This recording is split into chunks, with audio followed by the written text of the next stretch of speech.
Hello बच्चों, चलिए इस प्रश्न को पढ़ते हैं और समझते हैं कि प्रश्न में हमें क्या बोला गया है। बोला है कि माना श्रेणी Sn जो है वो हमारा 2 गुना 7 की घात n जोड़ 3 गुना 5 की घात n माइनस 5 है। तो बोला उपरोक्त कथन में निम्न प्रश्न को हल कीजिए। बोला यदि Sn प्रत्येक अन्य से भाज्य हो तब Sn हमारा इन 4 विकल्पों में से किस में होगा, ये हमसे पूछा गया। तो चलिए इस प्रश्न को हल करने से पहले हम इसके मुख्य अवधारणा को समझते हैं। ठीक है, तो मुख्य अवधारणा देखो, इस प्रश्न को हल करने के लिए हम गणितीय आगमन का प्रयोग करेंगे। गणितीय आगमन में क्या होता है कि अगर हमारा कोई पी एन जो है वो अगर हमारा कथन दिया होता है, ठीक है, और जहाँ पे एन जो है वो हमारा प्राकृतिक संख्या से विद्यमान होता है, तो हम बोलते हैं सबसे पहले एन बराबर 1 पे P1 हम जांच करते हैं और ये कथन अगर सत्य हो जाता है तो फिर हम क्या करते हैं, एन बराबर के पे पी के की हम कथन को क्या मान लेते हैं, सत्य मान लेते हैं। ठीक है, ये हम मान लेते हैं और फिर हम क्या करते हैं, n बराबर के प्लस 1 पे यानी पी के प्लस 1 को सत्य सत्यापित करते हैं। ठीक है, तब हम क्या बोलते हैं कि अगर ये तीनों हमारे सत्य हो जाते हैं तो फिर हम बोलते हैं कि जो पी एन कथन है वो हमेशा सत्य होगा। ठीक है, जब हमारा n विद्यमान होगा प्राकृत संख्या से, तो ऐसा हमारा गणितीय आगमन बोलता है।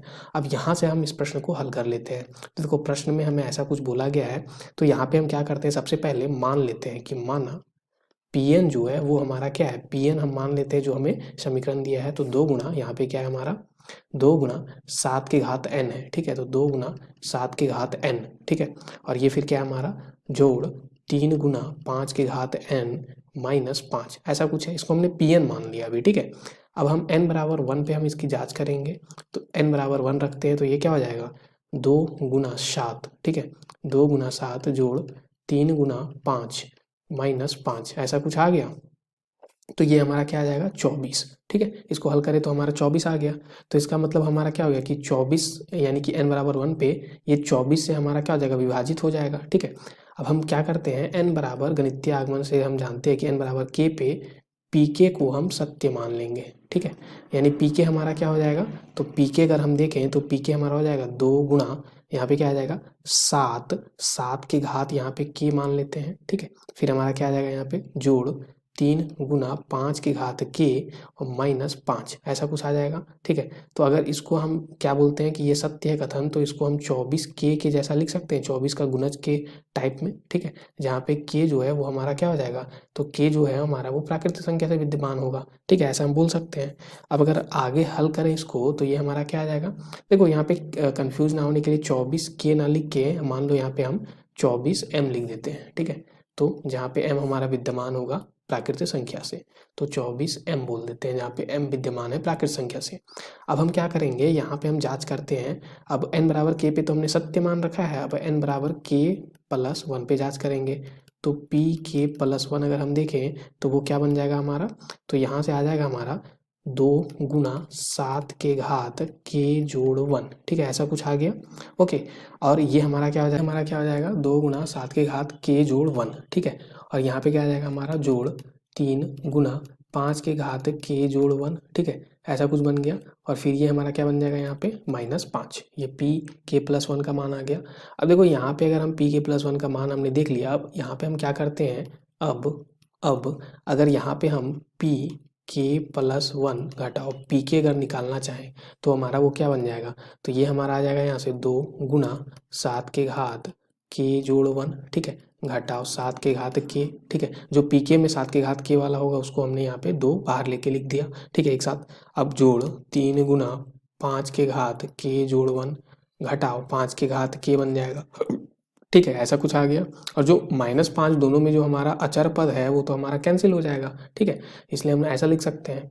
देखो यहाँ से अगर हम आगे देखें तो ये हमारा कुछ ऐसा बन रहा है, 2 गुना यहाँ पे हम 7 की घात के को बाहर ले लेते हैं दोनों से। ठीक है, तो अंदर में क्या बचेगा, अंदर में यहाँ पे बच जाएगा 7 घटाओ 1, और यहाँ पे 3 गुना 5 के घात के को हम बाहर ले लेते हैं, तो यहाँ पे क्या बचेगा 5 घटाओ 1, ऐसा कुछ बन जाएगा। अब ये हमारा क्या आ जाएगा, तो यहाँ से अगर हम देखें तो ये आ गया हमारा 2। ठीक है, यानी कि 2 गुना 7 की घात के हमने बाहर लिया था और 3 गुना 5 की घात के को बाहर लिया था। अब ये हमारा बन जाएगा यहाँ से 6 बन जाएगा, 6 गुना 2 यानी कि 12 बन गया। तो ये 12 गुना 7 की घात के और यहाँ पे 4 गुना 3 यानी कि क्या बन गया 12 गुना 5 की घात के। तो ये हमारा 12 बाहर आ गया, तो ये हो जाएगा 7 की घात के जोड़ 5 के घात k, ऐसा कुछ आ जाएगा। ठीक है, तो ये आ गया। अब ये 12 गुना 7 के घात k जोड़ 5 के घात k आ गया। अब चूंकि हमें मालूम है कि 7 के घात k और 5 के घात k हमेशा एक विषम संख्या होता है। ठीक है, एक विषम पूर्णांक होता है। ठीक है, चूंकि हम जानते हैं, चूंकि 7 के घात k और 5 का घात k हमेशा क्या होता है, एक विषम पूर्णांक होगा। ठीक है, विषम पूर्णांक होगा। कैसे, तो हम देख भी सकते हैं।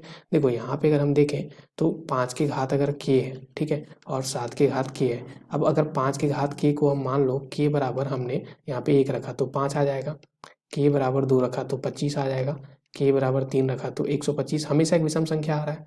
तो यहाँ पे अगर हम k की जगह पे 1 रखेंगे तो ये 7 आ जाएगा, 2 रखेंगे तो 49 आ जाएगा, 3 रखेंगे तो यहाँ पे क्या आ जाएगा, तो ये आ जाएगा 3 रखने पे, यानी कि यहाँ पे 3 और ये क्या बन जाएगा, तो यहाँ पे आ जाएगा हमारा, तो ये 343 आ जाएगा। ठीक है, तो ये 343 आ गया, ये भी विषम संख्या आ रहा है। अब दोनों विषम संख्या का हमेशा योग क्या होता है, एक समपूर्णांक होता है। ठीक है, दो विषम पूर्णांकों का योग जो हमेशा समपूर्णांक होता है। ठीक है, योग। ठीक है, तो यहाँ से हम क्या बोल सकते हैं कि ये दोनों जो थे वो हमारे योग में है, तो ये हमेशा एक समपूर्णांक देगा और बाहर में एक समपूर्णांक है, तो दोनों का गुना हमेशा क्या आएगा, एक समपूर्णांक आएगा। ठीक है, तो यहाँ से हम बोल सकते हैं कि ये जो है, ठीक है, ये यहाँ पे हम बोल सकते हैं कि ये जो हमारा 7 के घात k, यहाँ पे मैं लिखूंगा 7 के घात k जोड़ 5 के घात k हमेशा 2 गुना लेमडा टाइप का होगा। ठीक है, जहाँ पे लेमडा हमारा क्या होगा, एक प्राकृत संख्या से विद्यमान होगा। ठीक है, और ये हमेशा क्या होगा, एक सम होगा, इसलिए हम ऐसा 2 गुना लेमडा यहाँ पे लिख पा रहे हैं। अब अगर हम बात करें इसलिए p k, ठीक है, +1 और यहाँ पे क्या था माइनस पी के, अगर इसको हम 24 लेमडा से मान लो यहाँ पे भाग दे दें। ठीक है, तो अगर इसको हम 24 लेमडा से भाग दे दें तो क्या बन जाएगा, ये हमारा 2 लेमडा था। ठीक है, तो यहाँ पे आ गया 12 गुना 2 लेमडा, यानी कि 24 लेमडा। ठीक है, तो यहाँ से हमारा क्या आ गया, ये भी हमारा 24 लेमडा आ रहा है, पी के +1 माइनस पी के, तो यहाँ से हमारा क्या आ जाएगा 24 लेमडा बटा 24 लेमडा, यानी कि दोनों के दोनों हमारे क्या है, विभाजित हैं। या तो हम ऐसे भी लिख सकते हैं, यहाँ पे अगर इसको हम देखें तो इसको हम ऐसे भी तो लिख सकते हैं। यहाँ पे अगर हम देखें तो ये जो पी के +1 घटाओ पी के जो था वो हमारा क्या था यहाँ पे, तो यहाँ से हम देख सकते हैं ये हमारा क्या था, पी के जोड़ 1 घटाओ पी के का मान आ रहा था ये, और ये हमारा क्या था 24 लेमडा था। ठीक है, तो यहाँ से हम लिख सकते हैं इसको, ये 24 लेमडा है, इसलिए 24 लेमडा से विभाजित होगा। अब अगर हम पी के +1 को सिर्फ देखना चाहें, ठीक है, तो ये क्या आ जाएगा, तो 24 लेमडा, इसको दायां पक्ष में कर देते हैं तो जोड़ पी के आ जाएगा। और पहले से हमने मान रखा है कि जो पी के है वो हमारा 24 m, यानी कि यहाँ पे 24 का गुणज है, पहले से हमें मालूम है, ये सत्य है। ठीक है, तो यहाँ से हम बोल सकते हैं कि ये अगर 24 का गुणज है और ये भी 24 का गुणज है तो दोनों का सम हमेशा 24 का गुणज होगा, तो ये भी कथन क्या आ गया, सत्य आ गया।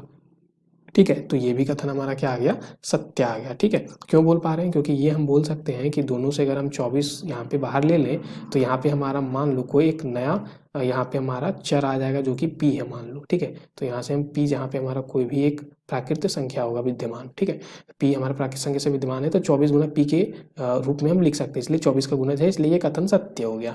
अगर ये कथन सत्य है तो यहाँ से हम बोल सकते हैं नित्यागमन से कि हमारा ये जो दिया गया कथन है वो हमेशा सत्य होगा। ठीक है, यानी कि ये 24 से हमेशा क्या होगा, गुणज होगा 24 का।